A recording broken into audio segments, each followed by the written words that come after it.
கார்கால கவிதை அவளோ அத்தியாயம் 14. அதிகாலை வேளை தேஜஸ்வினியும் ரிஷாந்தும் ஜாக்கிங் முடித்துக் கொண்டு வீடு திரும்பினர். பரவாயில்ல, உங்க சித்தியாவது உருப்படியா இந்த ஊரை டெவலப் பண்ணிருக்காங்க. என்ன சொல்ற ரிஷாந்த்? நான் வர வழியில பார்த்தேன், கழிவு நீரெல்லாம் அப்படியே ரோட்ல போகுது. ரோடெல்லாம் குண்டு குழியுமா இருக்கு. பஸ் வசதியோ பள்ளி வசதியோ இப்படி எதுவுமே இல்லாம ஒரு சில ஊர் இங்க பக்கத்துல இருக்கு. ஆனா இங்க எல்லாமே இருக்குல்ல, அத சொன்னேன். சரிதான், ஆனா அதுலயும் அவங்க எவ்வளவு தில்லுமுள்ளு பண்ணிருக்காங்கன்னு உனக்கு தெரியாது. இதெல்லாம் பண்ணி கொடுத்திருக்காங்கன்னா எவ்வளவு பணம் அவங்க எடுத்திருப்பாங்க. லஞ்சம் கொடுக்கறது, அரசாங்க பணத்தை சுருட்டுறது இதெல்லாம் சகஜம் தானே. இத நம்மளோ இல்ல வேற யார் நினைச்சாலும் மாத்த முடியாது. நீ ஆட்டி என்னோட அடுத்த கனவு அதுதான்னு சொல்லிடாதத்தா என கூறி முடிக்கும் முன்னே, பாப்பா கண்ணு, யாரோ ஒரு பாட்டி தன்னை பின்னே அழைக்கும் குரலில் திரும்பினாள். சொல்லுங்க பாட்டி. ரொம்ப சந்தோஷம் கண்ணு, உன் அப்பனோட ரத்தங்கிறத நீ உணர்த்திட்ட. முன்னாடி அறக்கப்பறக்க காலையில வேகமா காட்டுக்கும் வயலுக்கும் ஓடிட்டு கிடந்தேன். ஆனா இப்போ மெல்ல பாரு, கவலை இல்லாம இருக்கேன். விளைச்சல் கூட நல்லா வருதுதா. அப்படியா? நல்லது பாட்டி. ஆளுங்க எல்லாரும் வேலைக்கு சரியா வராங்களா? அவங்களுக்கு சம்பளம் கொடுக்கறதுல பிரச்சனை இல்லையே? இல்லத்தா, இதனால கொஞ்சம் லாபம் தான். இந்த வருஷத்துல வெள்ளாம கூட அரசாங்கமே நேரடியா எடுத்துக்கிறதா சொல்லிருக்காங்க. அப்படியே எங்க எல்லாருக்கும் இன்னொரு உதவி பண்றியாத்தா? சொல்லுங்க பாட்டி, நிச்சயமா பண்றேன். குடி தண்ணிக்கு தான் கொஞ்சம் கஷ்டமா இருக்கு. அதுக்கு ஏதாவது ஏற்பாடு பண்ணியமா? சிறப்பா பண்ணிடலாம். சீக்கிரமே இதுவும் நடக்கும். போயிட்டு வரேன் புன்னகையோடு கூறி அவள் நடக்க ஆரம்பிக்க, என்ன தேஜு இதெல்லாம்? ஏதோ நீ ஊர் தலைவர் மாதிரி நடந்துக்கிற. அப்போ நீ வந்த வேலையை விட்டுட்டு இதத்தான் பண்ணிருக்க. ஜஸ்ட் என்னால முடிஞ்ச சின்ன உதவி ரிஷாந்த். சின்ன உதவின்னு சொல்லிக்கிட்டு எல்லாமே பண்ண போற. எனக்கு என்னவோ அப்படித்தான் தோணுது. கவலைப்படாத, அதுக்கு என் சித்தி கிடாது என்ன கூறியவாறு தங்களின் வீட்டு கேட்டின் அருகே வர வயதான ஒருவர் அவளின் குறுக்கே வந்தார். அம்மாடி. என்ன தாத்தா? சொல்லுங்க, ஏதாவது வாங்கிட்டு வரணுமா? இல்லத்தா, இந்த ஓஏபி பணம் 1000 ரூபாய் மாசம் மாசம் தராகல்ல, என்னன்னு தெரியல, ஒரு 2 மாசமா எனக்கு வரமாட்டேங்குதுதா. என்னவா இருக்கும்? யாருக்கிட்ட கேட்கணும், எங்க போய் கேட்கணும்னு கொஞ்சம் பார்த்து சொல்லேன்தா. சரி தாத்தா, நான் பார்த்துட்டு சாயந்தரம் உங்க வீட்டுக்கு வரேன் புன்னகையோடு கூறி அவரை அனுப்பி வைத்தவளோ தன் கரங்களை ஆட்டிக்கொண்டு சந்தோஷமாக உள்ளே நுழைந்தாள். ரிஷாந்தோ பாராட்டுகிறேன் என்ற பெயரில் கிண்டல் அடிக்கவே அதனை கேட்டு முறைத்து அவனை அடிக்க இருவரும் விளையாடியவரே வந்தனர். வாசலில் இருந்து அதனை கண்ட பைரவனின் மனம் சொல்லாவண்ண உணர்வோடு கண்டது. முதலில் நிச்சயம் 2 வாரங்களுக்கு பின் திருமணம் என்று தேதி குறிக்கப்பட்டிருக்கவே தேஜஸ்வினியும் சரி, வீட்டிலே வைத்துக் கொள்ளலாம் என முடிவு செய்தனர். சொல்வதற்கு என்று சொந்தங்கள் அதிகம் இல்லாததால் ஊர்க்காரர்களை அழைத்து அவர்கள் முன்னிலையில் நிச்சயம் முடித்து வீட்டின் பின்னே விருந்திடலாம் என நினைத்து ஏற்பாடுகள் ஆரம்பமானது. தேஜஸ்வினியை வெளியே விடாது இந்த காரணம் காட்டி வீட்டினுள்ளே சில நாட்கள் முடக்கிவிட வேண்டுமென எண்ணம் வடிவுக்கரசிக்கு. அவளுக்கு தேவையான நகை நட்டு அனைத்தையும் தன் ஆட்களை வைத்தே வீட்டுக்கு வரவழைத்தார். அவளின் அன்னையின் நகைகள் தன்னிடம் இருக்க இப்போது அதை கொடுக்க எங்கே சொத்தையும் கொடு என்று கேட்டு விடுவாளோ என்ற எண்ணத்திலே தன்னுடன் வைத்துக் கொண்டார். அவளை மீறி யாருக்கும் துணிவில்லை என்பதே வடிவுக்கரசிக்கு பெரும் பலமாக இருந்தது. அன்று நகை கடைக்காரரை பைரவன் வீட்டுக்கு அழைத்து வர, அட வாங்க வாங்க உட்காருங்க இன்முகமாய் வரவேற்றார் மகாதேவன். நல்லா இருக்கீங்களா ஐயா?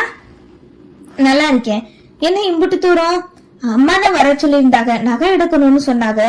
அவளா? என்கிட்ட சொல்லலையே. வடிவு, ஏ வடிவு! அறையை நோக்கி குரல் கொடுக்க அடுத்த நொடி அவரோ வெளிவந்தார். வாங்கண்ணே வாங்க, நான் சொன்ன நகையெல்லாம் கொண்டு வந்துட்டீங்களா? கொண்டு வந்துட்டேம்மா. ஓ, இப்ப இருக்கிறதே உனக்கு பத்தாதாக்கும். கோபமாய் மகாதேவன் மனைவிடம் கேட்க, இது எனக்கு இல்ல, நம்ம பொண்ணு தேஜுவுக்கு கல்யாண நாள் நெருங்கிக்கிட்டு இருக்குல்ல. ஏய், அவளுக்கு தான் என் மதினி கூற வர பல பிள்ளைன்னு எடுத்து கொடுத்தாதானே பார்க்க நல்லா இருக்கும். நமக்குன்னு சம்பந்தி வீட்டுல மரியாதை இருக்கும் கூறவே புரிந்தும் புரியாது கண்டார். தேஜு, தேஜஸ்வினி, ஏ தேஜு இங்க வாமா. அவளின் அறை பார்த்து குரல் கொடுக்க தேஜு வருவாள் என எதிர்பார்க்காத அவனின் அறையிலிருந்து ரிஷாந்த் வரவே நின்றிருந்த மூவருக்கும் அப்படி ஒரு ஆத்திரம். தன் கூந்தலை மடக்கி கிளிப் போட்டவாறே, சொல்லுங்க சித்தி கூறிக்கொண்டே அவள் பின்னே வந்தாள். என்னமா பண்ற? அரசாங்கத்துல வயசானவர்களுக்கு என்ன ஸ்கீம் எல்லாம் இருக்குன்னு பார்த்துட்டு இருந்தேன் சித்தி என்று தான் செய்தது அப்படியே தைரியமோடு கூறினாள். வீட்டுக்குள்ள அடைச்சு வைக்க பார்த்தாலும் நமக்கு வெனைக்கினே வருவா போல மனதிற்குள் நினைத்து கொண்டு போலி புன்னகை வீசினார். அதன் பின் அவளை அமர்த்தி கொண்டு வந்த நகைகளை காட்டி பிடித்தது பிடிக்காததை பார்த்து உரைக்க, தங்கத்தின் மீது நாட்டம் இல்லாமல் இருந்தவளோ கடமையாய் ஏதோ ஒன்றை தேர்வு செய்தாள். அவளின் முகத்திலே துளி கூட விருப்பம் இல்லை என்பதை புரிந்து கொண்டான் பைரவன். ஆனால் தனக்கு எல்லாம் தெரியும் போல் ரிஷாந்த் அவளுக்கு இது நல்லா இருக்கும், இது நல்லா இருக்கும், இது இது என்று கூறவே முறைத்து கொண்டு விரப்பாய் நின்றிருந்தான். அவனால் என்றும் அதை மட்டும்தானே செய்ய இயலும். அன்றைய பொழுது அப்படியே சென்றுவிட மறுநாள் துணிக்கடைக்காரர் பணியாட்களும் வரவே நேற்று முன் நின்று அவளை முன்னிறுத்தி செய்தனர். பெற்றவர்கள் இல்லாத பெண்ணை தங்கள் பெண்ணை போலே வளர்க்கிறோம் என்று அனைவருக்கும் காட்டவே அந்த செயல் இருந்தது. மற்றொரு விழிகளுக்கு தேஜஸ்வினியை உள்ளங்கையில் வைத்து தாங்குவது போல் நாடகம் ஒன்று அங்கே அரங்கேறியது. ஒரு மங்கைக்கு அதிக விருப்பம் நகை உடை என்று அதிகம் கேள்விப்பட்டிருக்கிறோம். ஆனால் இவளோ சிறிதும் விருப்பம் இல்லாமல் போல் அல்லவா இருக்கிறாள். அது எப்படி திருமணத்தில் விருப்பம் இருந்தாலே தனக்கு இருக்கும்? பிடிவாதம், உச்சி பிடிவாதம். இது எங்கே சென்று முடிய போகிறதோ? சித்தி, சித்தப்பா, நான் நம்ம வீட்டுல வேலை பார்க்கிற 4 பேருக்கும் ட்ரெஸ் எடுத்து தர போறேன் முடிவு செய்தே கேட்டாள். அனுமதி கேட்டால் சரி, முடிவு செய்த பின் ஏன் தங்களிடம் கேட்கிறாள்? சரிம்மா, சரி எடுத்து கொடுக்கு, ஓ விருப்பம்தான் என்றதும் அனைவருக்குமே எடுத்து குவித்தாள். அவளுக்கு தேர்வு செய்வதில் இல்லாத விருப்பம் மற்றவர்களுக்கு எடுக்கும் போது இருந்தது. ரிஷாந்தின் மனமோ, என்ன இவ கல்யாணத்துக்கு தயாரான மாதிரியே இப்படி பண்றா நினைத்தது. பொறுமையற்ற மகாதேவன் வேலை இருப்பதாக பணத்தினை ரைஸ் மில்லில் வந்து வாங்கி கொள்ளுமாறு கூறி சென்று விடவே வடிவுக்கரசியோ அவள் எடுப்பதை எண்ணி பொறுமினாள். தன் பாட்டி, மாமா, அத்தை, வேலைக்காரர்கள், ருத்ரன் என்று அனைவருக்குமே எடுக்க சித்தப்பா சித்தியை மட்டும் ஒதுக்கினால் மனதளவில் தான் ஒதுக்கித்தான் வைத்திருக்கிறேன் என்பதை இந்த சின்ன செயலில் கூட காட்டிக் கொண்டிருந்தாள் தேஜஸ்வினி. கடைக்காரரும் பணியாளம் சென்றுவிட முதலில் வேலைக்காரியை அழைத்தவளும், இந்தாங்க மணியக்கா, என் அப்பா அம்மா இருக்கும்போது என்னோட கையால உங்களுக்கு கொடுக்க சொல்லுவாங்க. இப்போ ரொம்ப வருஷமாச்சு. அவங்க அடிக்கடி சொல்லுவாங்க, தானத்தை விட சிறந்தது எதுவும் இல்லைன்னு. நான் இங்க வந்ததுல இருந்து உங்களுக்கு ஒண்ணுமே பண்ணல. ஆனா நீங்க எனக்கு ஒவ்வொரு தடவையும் ஒவ்வொரு நாளும் விதவிதமா கவனிச்சிருக்கீங்க. அதுக்கு என்னோட பரிசா வச்சுக்கோங்க. அப்படியே நான் ஆசீர்வாதம் பண்ணுங்க மணியக்கா கூறியவளோ காலின் விழ, ஐயோ பாப்பா, நீங்க போய் என் காலுல, நாங்க தான் என்னைக்கு உங்களுக்கு செருப்பா இருக்கணும் கூறியவாறு அதனை வாங்கி கொண்டார். அதே போல் தோட்டக்காரன், காவல்காரன் இருவருக்கும் கொடுக்க இப்போது கையில் பைரவனுக்கு கொடுக்க வேண்டிய உடையை வைத்திருந்தாள். கோபம் என்பதை விட ஒரு ஆற்றாமை தள்ளியே இருக்க வைக்க, சித்தி எனக்கு வேலை இருக்கு, இத நீங்களே கொடுத்துருங்க கூறிவிட்டு அறைக்கு சென்று மறைந்தாள். அவர்களின் இந்த செய்கை வடிவுக்கரசியின் மனதிற்கு மழை பொழிஞ்சதை போல் இருந்தது. எங்கே அனைவரை போல் இவனும் இவளுக்கு சாதகமாகி விடுவானோ என்ற எண்ணம். ஆனால் அப்படி இல்லை என்றும் இவன் தங்களுக்கு காவல் நாய்தான் என்பதை உணர்ந்தார். அப்படி தன்னை ஒதுக்கும் அளவுக்கு நான் என்ன துரோகம் செய்தேன்? அவளின் நலனைத்தானே விரும்பினோம். பைரவனின் மனம் நினைக்க, எது அவளின் நலன்? குழிக்குள் விழுந்தாலும் பிழைக்க வாய்ப்பு இருக்கிறது. ஆனால் நீயோ அவளுக்கு திருமணம் செய்து வை என்று கூறினேயே. மனம் புதக்குழியில் அல்லவா தள்ளி இருக்கிறாய். மனசாட்சி உரைக்க, ஹே பைரவா, என்னத்த பகல் கனவு மாதிரி கண்டுகிட்டு அப்படியே நின்னுக்கிட்டு கிடக்க, இங்க வா. வடிவுக்கரசி கத்தவே சுயநிலைக்கு வந்தவன், ஒண்ணும் இல்லம்மா என்றான். இந்தா இத வச்சுக்கோ. ஏதோ தானே எடுத்ததை போல் கொடுக்கவே அமைதியாக வாங்கி கொண்டான்.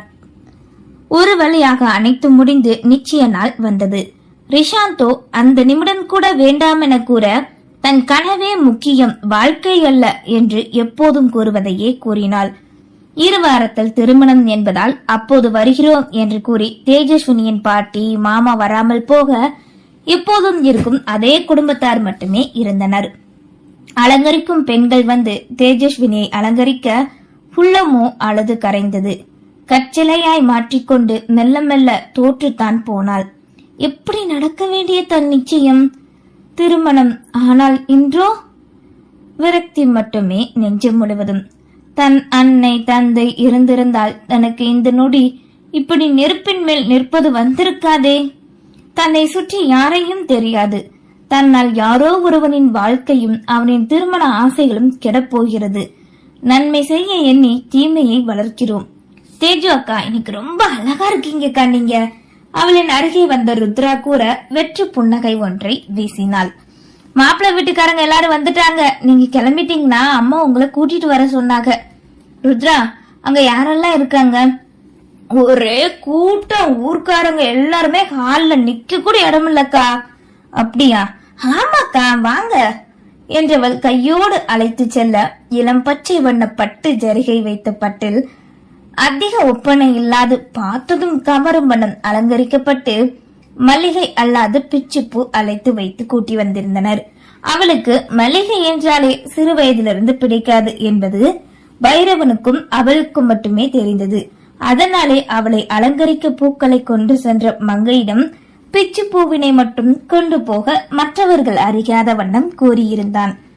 யாரையும் பாராது தலை குனிந்து நடந்து வருவது மற்றவர்களின், ஆனால் எங்கே தான் நிமிர்ந்தால் தன் வழிகள் தெரிந்து விடுமோ என்ற எண்ணம் தேஜஸ்வினிக்கு. ரிஷாந்தோ விருப்பமில்லாது தங்கியிருந்த அறையின் வாசலில் கரங்களை கட்டிக்கொண்டு சாய்ந்து நின்று நடப்பதை கவனித்துக் கொண்டிருந்தான்.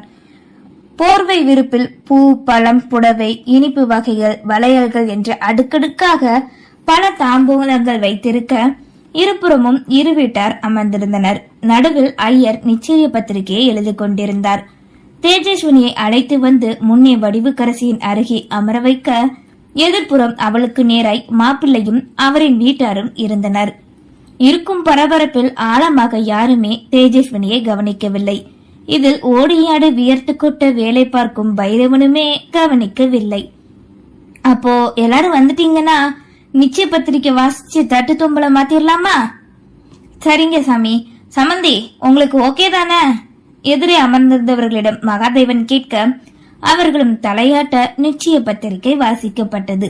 வாசித்து முடித்ததும் பெரியவர்கள் இருபுறம் சம்மதம் கேட்க அவர்களும் சரி என உரைக்க, சரி அப்போ வெத்தலைப்பாக்கு மாத்தி உறுதிப்படுத்திக்கோங்க என்றதும் வடிவுக்கரசியும் மகாதேவனும் சேர்ந்து கையில் இருந்த தாம்பூலத்தை அவர்களிடம் அதனை வாங்கி கொடுக்க அவர்களும் தர இருவரும் மாற்றிக்கொண்டனர். தட்டு மாத்தியாச்சு. மாப்பிள்ளை வீட்டுக்காரங்க பொண்ணுக்கு கொண்டு வந்த புடவைய பொண்ணு கையில கொடுத்து கட்டிட்டு வர சொல்லுங்க என்றதும் மாப்பிள்ளையின் அன்னையார் எழுந்து நீட்ட, எழுந்திருச்சு வாங்க தேஜு, வடிவுக்கரசி இடித்துக்கொண்டு கூறவே அதன் பின்னே தன் முன் அவர் இருக்கிறார் என்பதை கண்டாள். சற்று முன் என்ன நடந்தது என்று கூட தெரியவில்லை. நினைவோ எங்கோ இருந்தது. அதனை வாங்க யாரோ சில பெண்கள் அவளை அழைத்து கொண்டு சென்றனர். சிறிது நேரம் செல்ல மறுபடியும் அவர்கள் கொடுத்த புடவை அலங்காரத்தோடு வெளியே வந்து முன்னிலையில் நின்றாள்.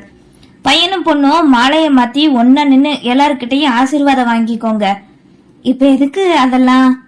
அதுதான் சடங்கு. மாலைய போட்டு சந்தன குங்குமம் பூசி எல்லாரையும் வாழ்த்த சொல்லணும். வாங்க எல்லாரும் வந்து வாழ்த்துங்க, மாலையை மாத்திக்கோங்க என்றதும் சரி என்று ஒத்துக்கொண்டனர். ஏன் மகாதேவர் மறுத்தார் என்பதை யாரும் அறியவில்லை, கவனிக்கவும் இல்லை. அதன் பின் மாப்பிள்ளை கரங்களில் கொடுத்த மாலையை தேஜஸ்வினி கழுத்தில் அணிவித்துவிட அதே போல் அவளும் செய்தால் கடுகளவு சந்தோஷம் கூட இல்லை, மாறாய் குற்ற உணர்வு மட்டுமே குடிக்கொண்டிருந்தது. வந்தவர்கள் அனைவரும் வாழ்த்தி ஆசிர்வதிக்க வடிவுக்கரசி அருகிலே நின்றிருந்தார். நேரம் செல்ல யாரோ அழைக்க அங்கிருந்து அவர் சென்றுவிட இப்போது இருவர் மட்டுமே தனித்து நின்றனர். இதுதான் நேரம். இவனையே இந்த கல்யாணத்தை நிறுத்த சொல்லி பிடிக்கலன்னு சொல்லிருவோம். மனம் கூக்குரலிட நெற்றியில் இருந்த குங்குமத்தை துடைப்பது போல் ரிஷாந்தை தேடி அவனை அருகில் அழைத்தாள். அவன் வாழ்த்த வந்தான் என நினைத்து மற்றவர்கள் வருவதற்கு பேசிவிட நினைக்க ரிஷாந்த் அருகில் வந்து வாழ்த்த, நான் உங்ககிட்ட கொஞ்சம் பேசணும் என்று தன் அருகே நின்றிருந்த புதியவனிடம் முகத்தை கண்டு கூறினாள். அதுக்கு முன்னாடி யாரும் வரதுக்குள்ள நான் சொல்லிடுறேன் பிளீஸ். எனக்கு இந்த கல்யாணத்துல விருப்பம் இல்ல. நீங்க என்ன பிடிக்கல, இல்ல என் குணத்தை பத்தி தப்பா சொன்னா கூட பரவாயில்ல, நிறுத்திருங்களேன். வேகமாய் அவன் கெஞ்சவே அதனை கேட்ட தேஜஸ்வினியும் சரி ரிஷாத்தும் சரி அதிர்வாய் ஒரே போல் அவனை கண்டனர். அதே நேரம் அந்த வழியாக எதையோ எடுத்து கொண்டு சென்ற பைரவனுக்குமே அந்த அதிர்ச்சி நிம்மதியளிக்க நகர்ந்தான். நன்றி.